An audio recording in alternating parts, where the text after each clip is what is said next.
Sir ये जो पट्टा है हम सो करीबन 250 साल से पहले से हमारे पूर्वज रहते आ रहे हैं। उसके बाद भाई बटोरे हमको मिला। हमको मिलने के बाद सर हम वहाँ पे निवासरत हैं और ये तहसीलदार साहब का ऑब्जर्वेशन भी है कि हमको विधिवत तरीके से पट्टा ग्रांट किया गया। लेकिन कमिश्नर साहब का ये कहना है कि जो पट्टा आपको ग्रांट किया गया वो प्रकरण क्रमांक नहीं मिल रहा है, इसलिए अवधारणा किया जाता है कि वो पट्टा अमान्य है। और सर इसमें प्राइवेट रेस्पोंडेंट इनका लोकल स्टैंड क्या है सर कि मेरे को पट्टा मिला है सरकारी पट्टा, तो इनका क्या लोकल स्टैंड है? ये पेश करें अपील किसके यहाँ? कमिश्नर यहाँ और फिर डायरेक्ट अपील। जो प्रोविजन बोलता है सर 44 में जो तहसीलदार के खिलाफ ऑर्डर अपील होगा एसडीओ यहाँ, एसडीओ का ऑर्डर अपील होगा कलेक्टर साहब यहाँ, कलेक्टर का अपील होगा कमिश्नर साहब यहाँ। डायरेक्ट अप्रोच कैसे?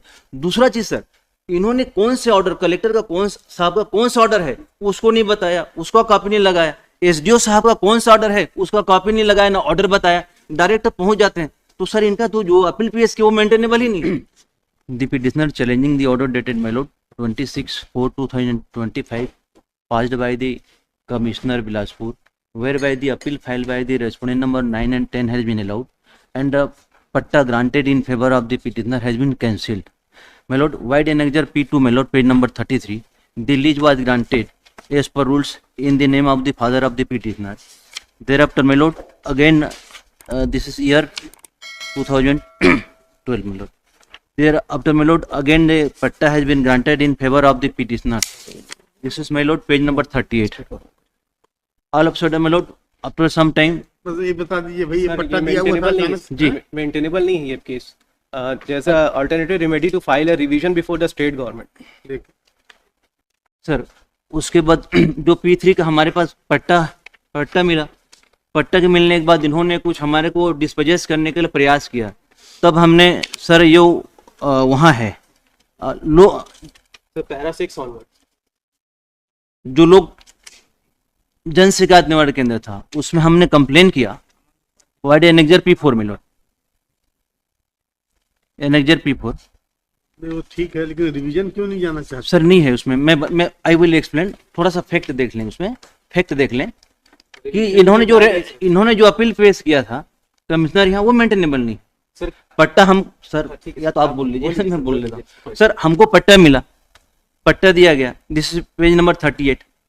अब इसमें ये जो प्राइवेट रेस्पोंडेंट है इसको कहाँ से राइट है कि डायरेक्ट ये पट्टा कैंसिलेशन के लिए कमिश्नर के पास पहुंच जाए? देयर इज प्रोविजन, ये तहसीलदार ने जारी किया है तो अपील होगा एसडीओ यहाँ। बस इनको लोकस क्या है सर, ये चले गए, हमने आपत्ति किया, हमने आपत्ति किया, उसको हमारे आपत्ति को निराकरण नहीं किया कमिश्नर साहब ने। तब हमने बोर्ड ऑफ रेवेन्यू के पास गया। बोर्ड ऑफ रेवेन्यू कहा कि हमको ज्यूरिडिक्शन है फॉर कैंसिलेशन ऑफ पट्टा। तो सर हमने सिविल सूट भी पेश किया हुआ है, सिविल सूट पेश किया है। कमिश्नर साहब को बताया साहब हमने सिविल सूट पेश किया है for declaration of title in position के लिए। तो बोले उसमें तो कोई स्टे नहीं है, उसमें स्टे नहीं है, इसलिए हमारे ऊपर बाइंडिंग नहीं है, उसको भी नहीं कंसिडर किया। सिविल सूट पेंडिंग है और ऑल ऑफ सडन सर 26 तारीख को हमारा पट्टा को कैंसिल कर दिया। सर 28 तारीख को तहसीलदार साहब ने हमको अतिक्रमण के हेड में केस रजिस्टर्ड किया, हमको 29 तारीख के लिए 29 तारीख की उपस्थिति के लिए आवेदन नोटिस जारी कर दिया। सर 29 तारीख को अपेयर हुए, बताए सर ऐसी सिचुएशन है। 2 तारीख को हमको दिया सर, 2 तारीख को हमने दिया, 4 तारीख को रखे हुए कि बताया सर हम हाई कोर्ट में पेश किए हैं और ये जो डिस्पोजिशन सर अतिक्रमण के रूप में किया गया है ये कैसे मेंटेनेबल है? जो हेड है पेज नंबर देखेंगे 70, पेज नंबर 70 में सर अतिक्रमण संबंध में हमको नोटिस दे दिया इन view of order passed by the commissioner. और सर ये जो पट्टा है हम सो करीबन 250 साल से पहले से हमारे पूर्वज रहते आ रहे हैं। उसके बाद भाई बटोरे हमको मिला, हमको मिलने के बाद सर हम वहाँ पे निवासरत हैं और ये तहसीलदार साहब का ऑब्जर्वेशन भी है कि हमको विधिवत तरीके से पट्टा ग्रांट किया गया। लेकिन कमिश्नर साहब का ये कहना है कि जो पट्टा आपको ग्रांट किया गया वो प्रकरण क्रमांक नहीं मिल रहा है, इसलिए अवधारणा किया जाता है कि वो पट्टा अमान्य है। और सर इसमें प्राइवेट रेस्पोंडेंट इनका लोकल स्टैंड क्या है सर कि मेरे को पट्टा मिला है सरकारी पट्टा, तो इनका क्या लोकल स्टैंड है? ये पेश करें अपील किसके यहाँ? कमिश्नर यहाँ और फिर डायरेक्ट अपील। जो प्रोविजन बोलता है सर 44 में जो तहसीलदार के खिलाफ ऑर्डर अपील होगा, एसडीओ यहाँ, एसडीओ का ऑर्डर अपील होगा, कलेक्टर साहब यहाँ, कलेक्टर का अपील होगा कमिश्नर साहब यहाँ, डायरेक्ट अप्रोच कैसे? दूसरा चीज सर, इन्होंने कौन से ऑर्डर, कलेक्टर का कौन साहब का कौन सा ऑर्डर है उसको नहीं बताया, उसका कॉपी नहीं लगाया, एसडीओ साहब का कौन सा ऑर्डर है उसका कॉपी नहीं लगाया, ना ऑर्डर बताया, डायरेक्ट पहुंच जाते हैं। तो सर इनका तो जो अपील पेश की वो मेंटेनेबल ही नहीं है, यहाँ पे जुरिडिक्शन ही नहीं सर। जुरिडिक्शन जो कमिश्नर साहब ने जो एक्सरसाइज किया पावर, वो सही नहीं किया है। और उसमें ऑर्डर में भी देखेंगे, ऑर्डर में देखेंगे हमने आपत्ति भी लगाया था, 711 का लगाया था कि साहब इसमें कोई ऑर्डर नहीं है, किसी प्रकार का ऑर्डर नहीं है, तो अभी मेंटेनेबल मैं नहीं एक ही प्रश्न पूछना चाहता हूँ कि अगर कोई गलत आदेश आयुक्त तो पास कर दे विदाउट जुरिडिक्शन, जी उसका रिवीजन निगरानी कहाँ होगा? सर। उसका ये सर उसी में दो चीज है वही इसके, तो पूछ रहा हूँ भाई, जो स्टेट जो पट्टा के संबंध में sir state government, I agree, मैं आपका रेस्पेक्ट करता हूं, लेकिन हमने सिविल सूट भी पेश किया है।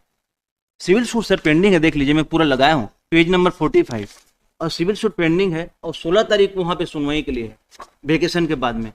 तो सर ये सब की रहते हुए रेवेन्यू जो प्रोसीडिंग होता है वो तो स्टॉप हो जाना चाहिए according to land revenue code में, उसको भी नहीं दरमियान में। रेवेन्यू कोड नहीं है, देखिए section 57 G sub section 1 and 2 of the land revenue code, अब अमेंडमेंट हो गया होगा शायद, यहाँ तो देख लेना। जी सबरी भूमि गोपाल की, जी मतलब सारी भूमि पर जी राज्य शासन का अधिकार होगा, जी और यदि कोई dispute by and between the state government अगर है, हाँ तो सबसे पहले जाएगा एसडीओ के यहाँ, जी विद इन 1 ईयर उनको डिसाइड करना पड़ेगा ऑब्जेक्शन का। जी उस 1 साल के भीतर ऑब्जेक्शन डिसाइड होने के बाद जी आपको सिविल सूट फाइल करने का राइट है गवर्नमेंट लैंड के बारे में, जी। तो सर ये गवर्नमेंट गवर्नमेंट, लैंड के बारे में नहीं, हाँ गवर्नमेंट लैंड के हाँ बारे ये गवर्नमेंट हाँ, तो लैंड, गवर्नमेंट लैंड ये गवर्नमेंट लैंड नहीं है, ये गवर्नमेंट सर आबादी जो पट्टा जो था, आबादी भूमि का पट्टा नहीं दिया गया था।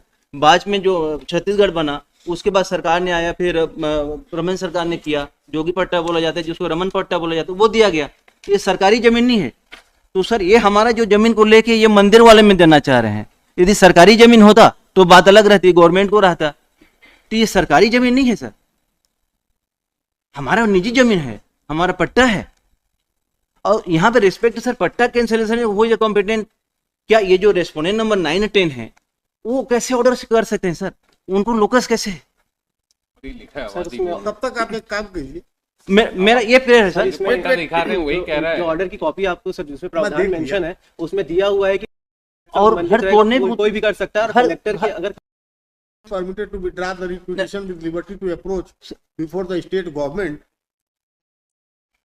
He further pressed that as the matter related to cancellation of patta, the concerned authority may be directed to decide the same within some specified time. And he also contended that